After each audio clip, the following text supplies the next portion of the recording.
Olá pessoal, Conversa Fiada está de volta e hoje conhecendo um pouquinho mais sobre o deputado federal Zé Silva, que também é secretário do Trabalho e Emprego em Minas Gerais. Deputado, o senhor é funcionário de carreira da Emater, chegando inclusive à presidência, né, da empresa, o que eu acho que honra muito um funcionário, né? Resume para nós o que são esses 20 e poucos anos que o senhor está na Emater.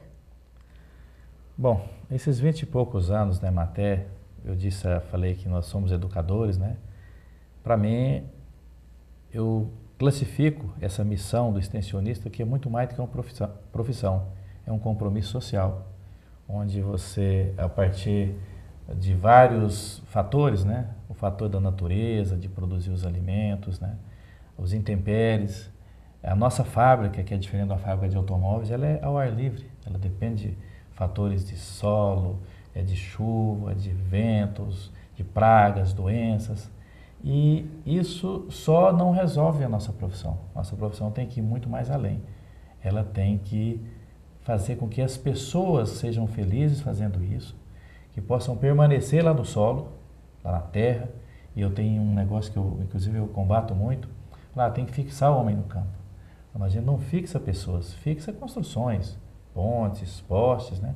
As pessoas você cria oportunidades. E hoje eu acho que o grande desafio dos extensionistas é criar oportunidades, os agricultores continuar produzindo alimentos e garantindo ao meio ambiente que ele seja pelo menos igual nós estamos hoje usufruindo, sendo felizes para as gerações futuras, né? Para você ter uma ideia, na década de 60, um agricultor ele alimentava 12 pessoas.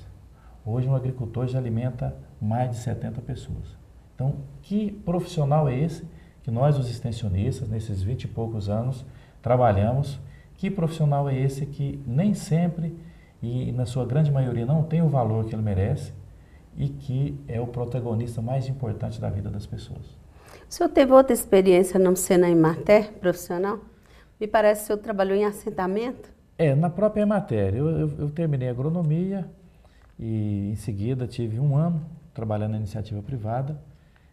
Tive uma experiência no interior da França, fazendo um estágio, uma especialização num órgão lá parecido com a Emater, que são as câmaras de agriculturas. E eu fui lá ver como que os países velhos, França, Itália, esses dois países que eu estive lá inicialmente, como que eles tratam os seus agricultores. Depois disso eu vim e fui trabalhar no primeiro assentamento do governo civil. E eu tive a oportunidade, até entrei na vida pública, na política, ainda muito jovem, no movimento estudantil. Eu fiz a Universidade Federal em Goiás, uma região que tinha saído lá da guerrilha do Araguaia, ali no meio da década de 80. Então, os estudantes ali, muito organizados, e entramos muito forte nas diretas já. Então, eu pude acompanhar aí pessoas que a gente tem orgulho de falar, como Dante Oliveira, Tancredo Neves, Ulisses Guimarães, que são políticos que a gente fala com a boca Com a cheia, boca cheia. né? De ter saudades deles, né? E nessa época eu caminhei pelo Brasil e depois o Tancredo, né, foi nosso eleito presidente. Foi um momento que o Brasil tinha só um objetivo, onde nós fomos para as ruas e na juventude, diferente agora do que as pessoas foram para as ruas, eles pediram outras coisas. Lá nós tínhamos um objetivo, que era ter um país democrático, a gente poder votar.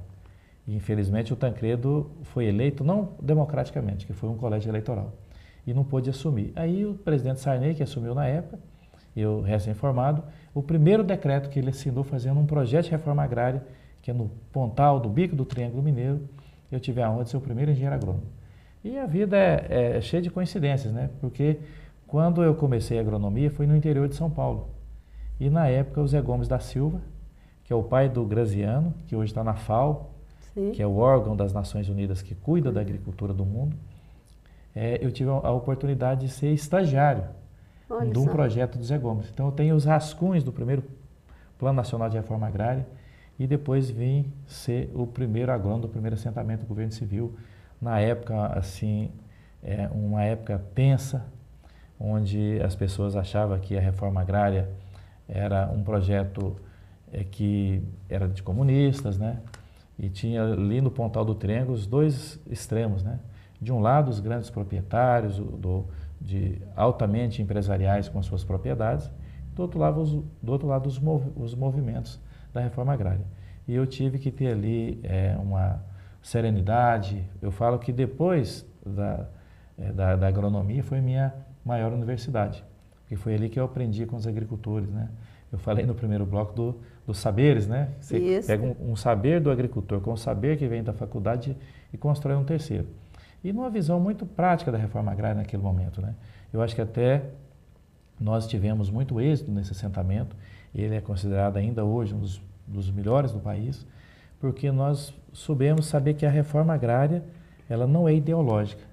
Ele é um projeto técnico, econômico e social, onde as pessoas que recebem a terra estão com o objetivo de produzir, criar suas famílias e serem felizes, né? E o governo, que infelizmente ainda não atende, não cumpre o seu papel, ele tem que ter o pedaço de terra, tem que pagar por aquela terra, o governo federal, criar infraestrutura de estradas, energia elétrica, assistência técnica, moradia, saúde, lazer e educação. Então essa é a reforma agrária que nós começamos a construir. Infelizmente no Brasil inteiro não é assim, mas é difícil resumir 20 e poucos anos, mas eu falei um pouco aí desse sentimento de que esses 23 anos, que aliás completei agora em outubro, eu pude consolidar cada vez mais que o extensionismo é muito mais do que uma profissão, é um compromisso social de vida com as pessoas. Ok. O Minas Sem Fome, pelo que eu pesquisei, foi um marco na história da Emater, porque ele muda toda uma forma de agir até então da Emater. E foi criado por você, por sua iniciativa. Fala pra gente o que foi isso e por que você sentiu que a Emater não devia só planejar. Bem, o Minas Sem Fome, ele tem uma referência histórica. No ano de 1980, eu ainda era estudante, a ONU, a FAO, fez um congresso mundial e tirou um tema, um desafio que é o mundo sem fome. E eu já cheguei na Emater já com 12 anos, eu cheguei à presidência com 12 anos de Emater, e conversando com os agricultores, inclusive foi aqui no norte de Minas, inclusive tem uma agricultora de Patis, chama Vera, né, líder comunitária, uma senhora ali de São Francisco, que também, infelizmente, até já faleceu com 91 anos, a dona Ana Santana. Conversando com ela, com essas agricultoras e com outros agricultores, eu vi que a Emater precisava muito mais do que fazer o planejamento, fazer uma receita. É igual o médico chegar e falar para você, está aqui, você está com febre, toque um remédio, toque uma receita, mas você precisa de comprar o remédio. E eu vi que a Emater tinha que superar. Eu brinco e falo que a Emater já tinha 55 anos e nunca tinha levado um grão de arroz, um grão de semente e uma gota d'água para o agricultor. Então adianta a Emater vir aqui para o semiárido, ir para o Jequitinhonha, norte de Minas e o Mucuri, levar a mais alta tecnologia de irrigação, a melhor semente produzida pelo melhor pesquisador da Embrapa, se as pessoas não têm água para beber. Então começamos com Minas Sem Fome, com alguns eixos. O primeiro eixo é de que a semente ela tem a simbologia da vida. Então se levar a semente, as pessoas produzirem, ela fica muito mais feliz, com muito mais dignidade do que você levar outra política compensatória. Qualquer bolsa que tem aí, bolsa gás, bolsa não sei o que tinha, por exemplo. O outro eixo é que antigamente a gente saía da cidade, ia para a fazenda, para o campo, você não precisava levar nada.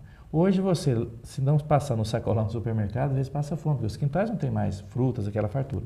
Então o outro eixo é a produção de frutas, os pomares domésticos. Um outro é a criação de pequenos animais, a avicultura, e colocamos uma tecnologia, trazendo uma avicultura melhorada. E o mais importante, que é os abastecimentos de água, porque de nada adianta levar um desses projetos se não fizermos isso.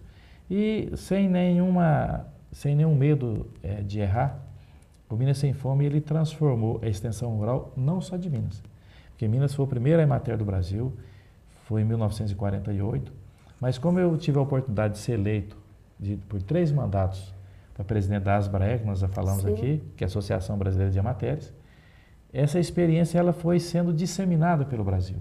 Então hoje o Minas Sem Fome, na verdade, o fomento que nós chamamos, que além de levar o planejamento, como você disse, levar a receita, o que o produtor tem que fazer, nós levamos também a oportunidade, como disse essa agricultora de Patis, né? Ela disse o seguinte, a Emater agora além de fazer os projetos para a gente, ela nos ajuda a tirar o projeto do papel. Para mim, ela resumiu tudo isso. Então, hoje, as EMATERs do Brasil, que estão em 5.300 municípios, mais do que fazer o projeto, a gente tira os projetos do papel. Tá bom. Eu queria perguntar ao senhor agora por que o senhor resolveu ser deputado, se esse trabalho da EMATER foi importante, e eu queria saber do senhor, o que é melhor, ser executivo ou legislativo? O senhor vai responder no nosso próximo bloco e eu volto já já.